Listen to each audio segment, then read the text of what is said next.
कई लोग कहते हैं सीहोर वाले महाराज के पास कोई काम नहीं है, बस वो एक ही काम बताता है, बेलपत्री को ऐसे चढ़ाना, भस्म को ऐसे लगाना, जल को इधर खड़े होके चढ़ाना, कहीं कमल गट्टा चढ़ा देना, कहीं काली मिर्च चढ़ा देना, कहीं सरसों का फूल चढ़ा देना, कहीं शमी पत्र चढ़ा देना, कहीं बेलपत्र चढ़ा देना, कहीं अशोक सुंदरी पे चढ़ा देना, कहीं इस पे चढ़ा देना। सीहोर वाले महाराज के पास कोई काम नहीं है, बस कुछ ना कुछ उपाय बताते रहते हैं। उनकी कथा में तो केवल लोग कह देते हैं बोलने वाले, उनकी कथा में केवल टोटका मिलता है। हम कहते हैं टोटका मिलता है, पर एक बार दिल से कर तो देखो, फिर वो महादेव भी मिलता है।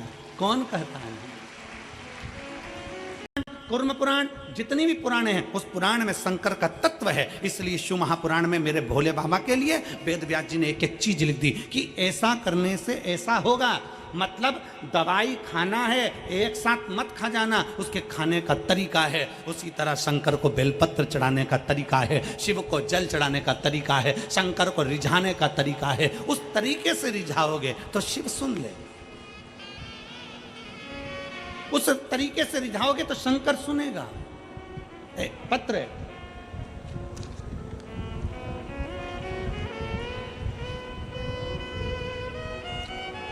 देखिए, अब तरीके से अगर शंकर का बोलते हो, बच्चों को याद करने का बोलते हो, बच्चों को विद्याध्ययन का बोलते हो, बच्चों को काम करने का बोलते हो, तो महीने में एक बार बच्चों को पार्थिव शिवलिंग बनाने का भी बोलो कि जा गमले में से मिट्टी लेकर आ, थाली ले और उसमें बैठ के पार्थिव शिवलिंग बना। भले बच्चा पूजन करे ना करे, बच्चा उस पर जल चढ़ाए ना चढ़ाए, बच्चा आराधना करे ना करे, पर बच्चों से कहो कि जा जरा थाली ला और बाहर से मिट्टी ला और मिट्टी लेकर पार्थिव शिवलिंग का निर्माण कर। भगवान शंकर का शिवलिंग बना, बच्चे से कहो बना, निर्माण कर।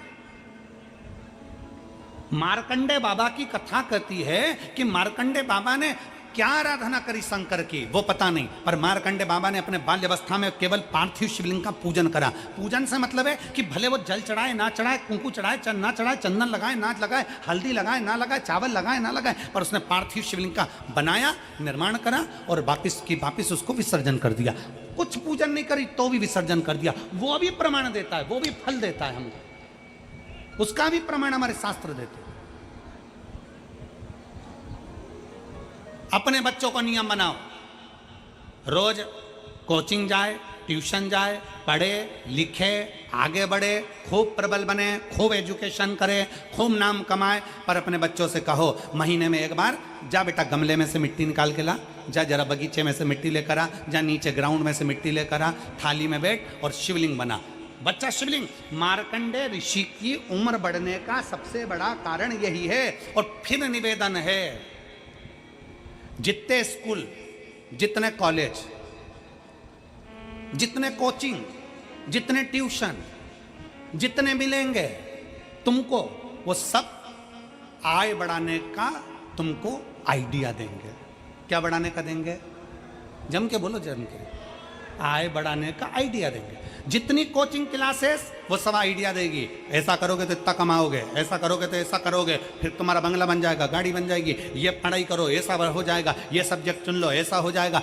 हर व्यक्ति तुम्हारी आय बढ़ाने का काम करेगा, हर व्यक्ति तुम्हारी आय बढ़ाने की बात करेगा, हर व्यक्ति तुम्हारी आय बढ़ाने का प्रयास करेगा, आय बढ़ाने का प्रयास करेगा।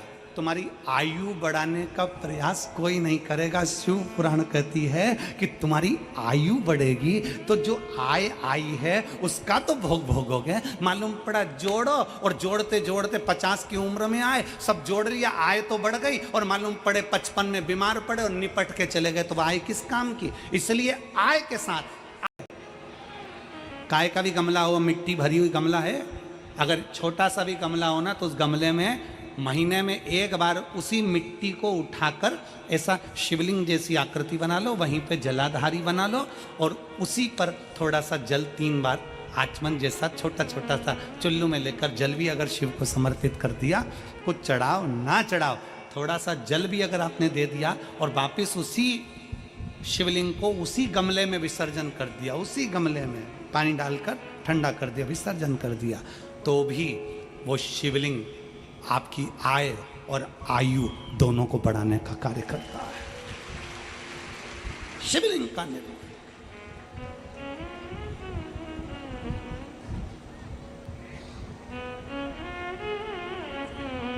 आप शंकर के होइए, शंकर आपका।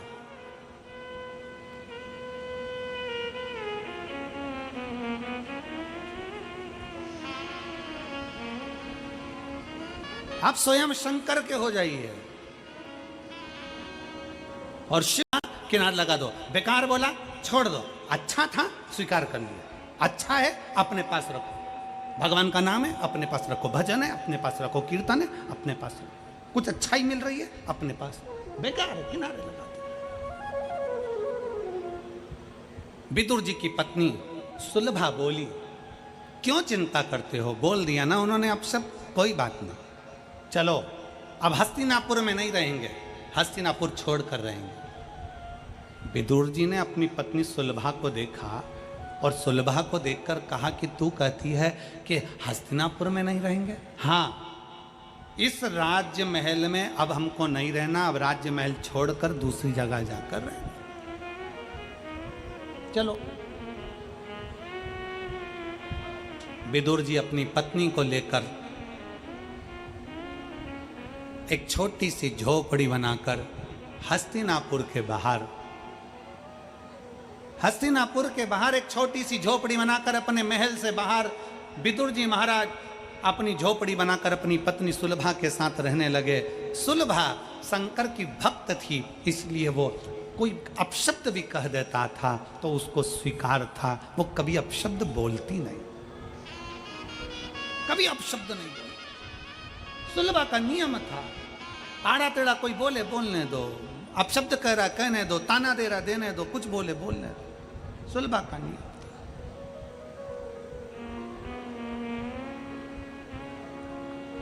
और सुलभा रोज भगवान की आराधना करती।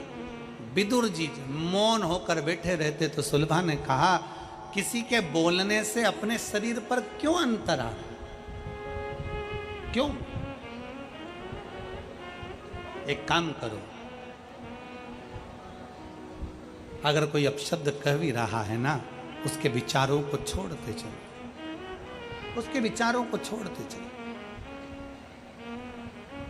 हम क्यों किसी बातों पर विमर्श करें, क्यों हम रोएं, क्यों हम विचार करें,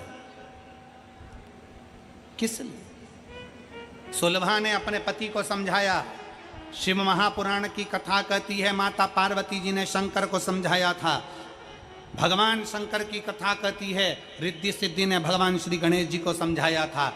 शिव महापुराण की कथा कहती है आद्य शक्ति माँ भवानी माँ दुर्गा शंकर भगवान को कभी कभी ज्ञान उपदेश दे देती हैं, इसलिए उनको विद्या भी कहा जाता है। शिव महापुराण की कथा कहती है कभी कभी धर्म पत्नी भी अपने पति को सतमार्ग बता सकती है, पर पति समझे तब, नहीं तो पति कह देते तू क्या जानती है, तेरे में तो अकल नहीं है, तू तो बुद्धि है नहीं है, हट चुप एक, तुझे में क्या अकल है, तू क्या समझेगी? अरे भाई, जितना ज्ञान तुम में है उतना ज्ञान उसमें। ऐसा नहीं है, कभी कभी वो अगर अच्छी बात कहे, जनमानस के कल्याण की बात कहे, श्रेष्ठ बात कहे तो उसको स्वीकार भी करना चाहिए, स्वीकार करना चाहिए, पर नहीं करना। तुम क्या जानते हो, तुम क्या समझती हो, कभी कभी चित्तवृत्ति में आ जाता। और शंभु शरणे मांगो दुख काटो दया